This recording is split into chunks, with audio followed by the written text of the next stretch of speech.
tous. Aujourd'hui, je voulais faire une vidéo sur un sujet particulier, la confiance. Il me semble que c'est un thème qui nous concerne tous et particulièrement le milieu de l'entreprise.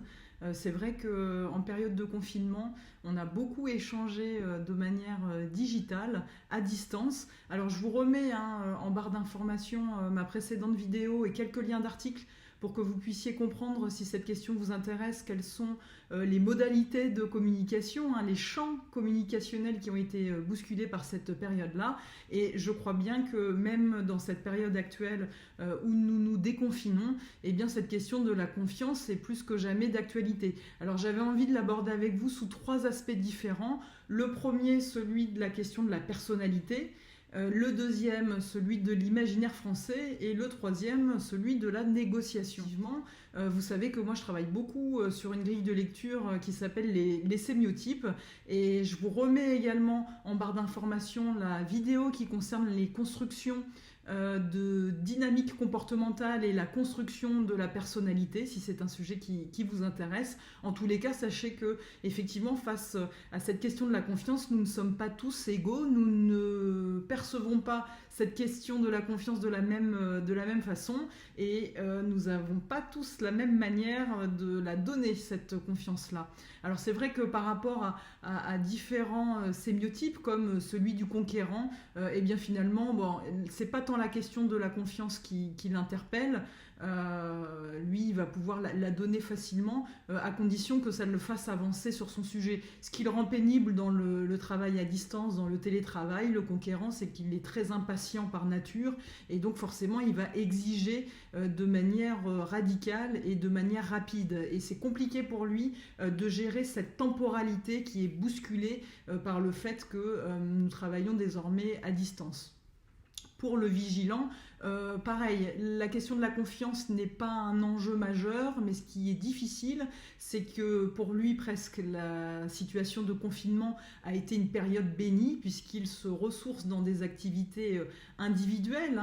Il a adoré cette période où il était en autonomie totale pour pouvoir gérer son temps et son espace. Donc ce qui est difficile, c'est que parfois on va interpréter cette dynamique comportementale du vigilant comme étant un manque de confiance. En réalité, c'est pas forcément comme ça qu'il le vit, mais c'est vrai qu'il peut avoir tendance à prendre ses décisions tout seul, sans en informer ses équipes, et donc ça peut être difficile à gérer. Je parle des équipes, mais ça peut être aussi les collaborateurs, voire le N+1. Il est tellement autonome, il a tellement besoin de cette autonomie-là que parfois il va oublier d'être dans une démarche consensuelle qui demande l'avis de tous. À mon avis, l'enjeu de la confiance est important pour le sémiotype que j'appelle le pragmatique, qui est celui qui est très féru des normes, des protocoles, des procédures, des process, du règlement.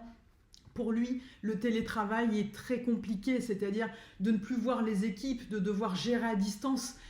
Vraiment, c'est un challenge pour lui. En plus, il est très difficile pour lui de gérer l'imprévu. Le changement, c'est pas un domaine dans lequel il est le plus rassuré. Donc justement, il a un besoin de contrôle qui est très fort, et à mon avis, c'est ce besoin de contrôle accru qui le rend difficile à gérer. D'ailleurs, c'est vrai que le point de départ de cette vidéo a notamment été les signalements et les remontées que j'ai pu avoir sur certaines difficultés à gérer telle ou telle personne dans l'équipe, tel ou tel manager, parce que justement très contrôlant. Et je fais référence également à un papier qui est sorti dans Le Monde, très complet, où un psychologue explique effectivement que le fait d'appeler plusieurs fois par jour pour être sûr que le travail est bien fait ne participe pas au bien-être effectivement des collaborateurs, mais voilà, ça s'explique par une dynamique comportementale sous-jacente. À noter également que vraisemblablement cette période particulière du confinement a fait ressortir des mécanismes comportementaux, des attitudes, des postures qui jusqu'ici étaient tolérées et tolérables en entreprise et qui sont beaucoup plus délétères et nocives effectivement à distance. Enfin, si on doit parler de tous les sémiotypes, parlons également du syntonique, vous savez, celui qui est davantage dans la dynamique relationnelle, qui est touché par le contact aux autres, qui a vraiment besoin de ce contact-là pour se sentir tout à fait épanoui. Lui, c'est sûr que la gestion à distance est complexe et difficile pour lui. Vraisemblablement, c'est peut-être plus difficile pour lui d'accorder sa confiance puisqu'il n'a pas cette dynamique soit visuelle, soit tactile, toutes ces dimensions de la communication non verbale qui normalement sont présentes et qui lui donnent des indices pour savoir justement s'il peut ou non donner sa confiance. Donc voilà, lui il va être à la recherche de nombreux indices et peut-être va-t-il être plus demandeur qu'à l'accoutumée sur cette question-là. Donc ça, on est vraiment sur des dynamiques comportementales qui sont spécifiques selon chaque sémiotype. Donc on ne réagit pas tous de la même manière et on n'a pas tous vécu le confinement de la même façon. Le point de vigilance, les signalements que j'ai évoqués avec vous se retrouvent dans un baromètre Opinionway qui a été créé.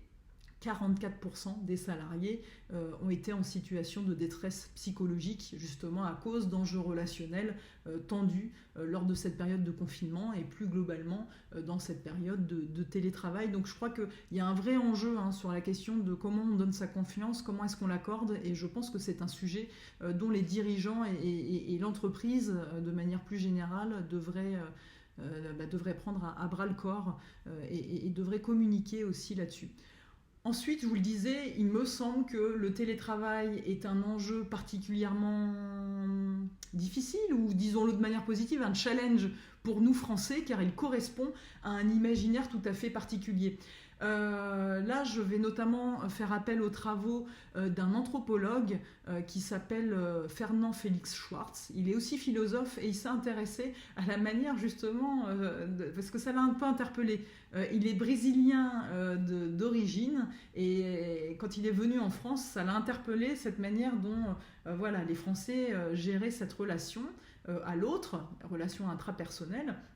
Et en creusant dans l'histoire de la France, il s'est rendu compte qu'en effet, il y a un imaginaire français qui nous nourrit, qui est le socle de ce qui fait aussi la France. Alors il y a 3 événements marquants que l'on peut noter.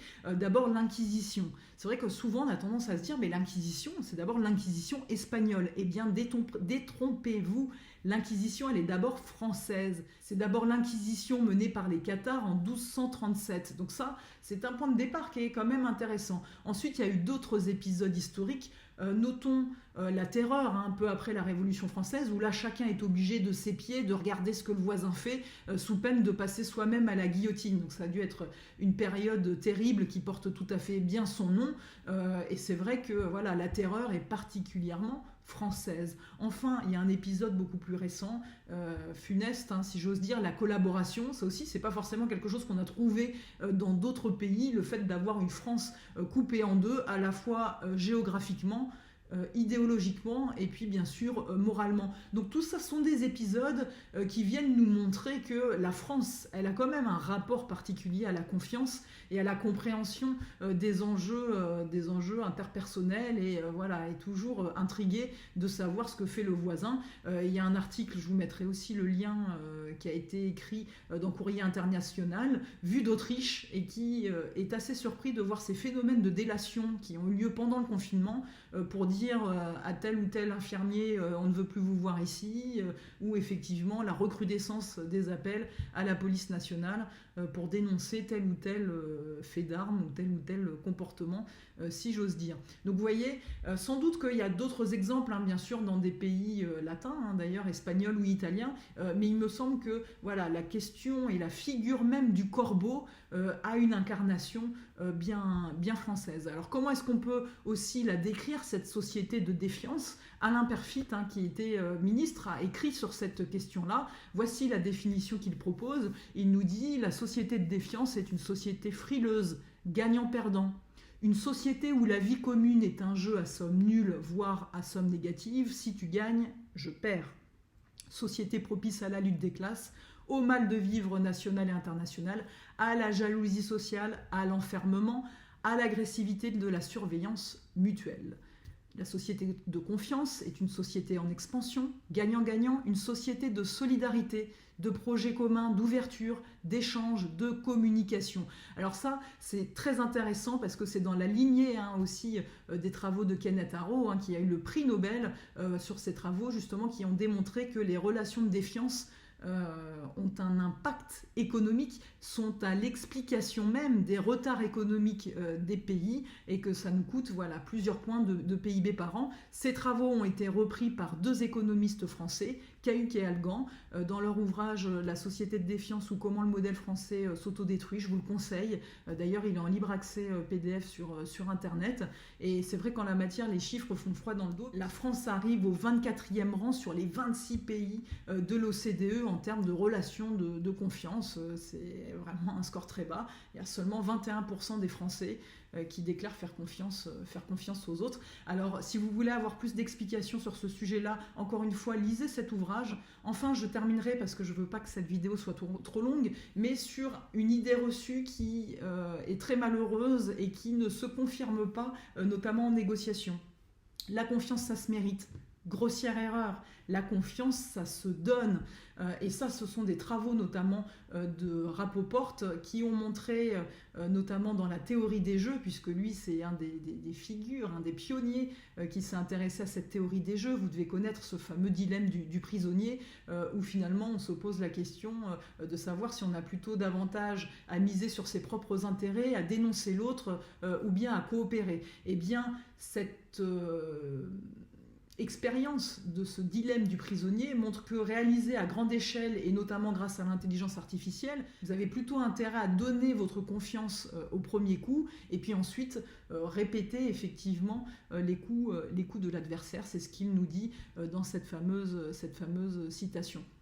Donc, la confiance, ça ne se mérite pas, ça se donne. Et vous savez, moi j'ai eu l'occasion, et ça a été une expérience extraordinaire, d'être en immersion avec la cellule négociation du RAID. Mais là, je parle aussi bien du RAID que du GIGN, que du FBI et autres. Vous savez qu'un négociateur, quand il est face à un fou, à un forcené ou un terroriste, déjà, c'est pas forcément l'étiquette qu'il emploie dans sa tête. Il n'arrive pas en conquérant de type Donald Trump. C'est pas comme ça que ça fonctionne. Il est capable de mettre son référentiel de côté pour justement entrer dans une négociation face à l'autre. Donc, il est vraiment dans une dynamique comportementale qui est tout à fait différente du conquérant. J'ai pris l'exemple de Donald Trump parce qu'il me semble que c'est le plus marquant. Regardez ce qu'il nous dit. Il nous dit que lui, son style de négociation, effectivement, c'est assez simple et ça va droit au but. Il vise haut et il continue à pousser jusqu'à obtenir ce qu'il souhaite. Bon, on n'est pas du tout dans ce type de posture quand on est dans une négociation à risque, comme le sont celles de la police ou du RAID, où des vies sont en jeu. Donc là, on va être vraiment dans une posture qui est davantage celle que j'appelle du caméléon. Je terminerai juste sur cette citation de Régis Debray, parce que je la trouve merveilleuse et qui nous montre décidément jusqu'à quel point, vous voyez, on a un imaginaire français, mais que les autres également retrouvent chez nous, qui est quand même cette idée d'un imaginaire, d'un bagage, pour ne pas dire une casserole, qui est liée quand même à cette dimension louvoyante où la confiance n'est pas si limpide. À mon avis, il y a un vrai enjeu pour nous et c'est particulièrement visible dans cette période actuelle qui est celle du télétravail. Alors là, voici cette fameuse citation de Régis Debray qui nous dit « Les Français doutent de leur archétype, mais leurs traits particuliers ne font aucun doute pour les étrangers, en particulier les anglo-saxons qui nous observent, lisent ou visitent. Arrogant, prétentieux, se croyant plus intelligent qu'il n'est, et crado en plus. Version haute, beau parleur, non sans charme.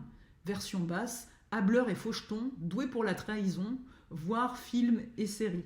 Voilà. Alors écoutez, je crois que je vous ai tout dit sur la question de la confiance, mais c'est important pour moi de faire cette vidéo-là parce que voilà, pour moi c'est un enjeu majeur. Et être caméléon, c'est justement être aussi celui qui a compris que la confiance ne se mérite pas, mais se donne. Merci à vous tous. Merci beaucoup pour vos commentaires. J'y réponds le plus possible. N'hésitez pas à vous abonner à ma chaîne YouTube. Et puis voilà, je vous retrouve très bientôt. Merci à vous.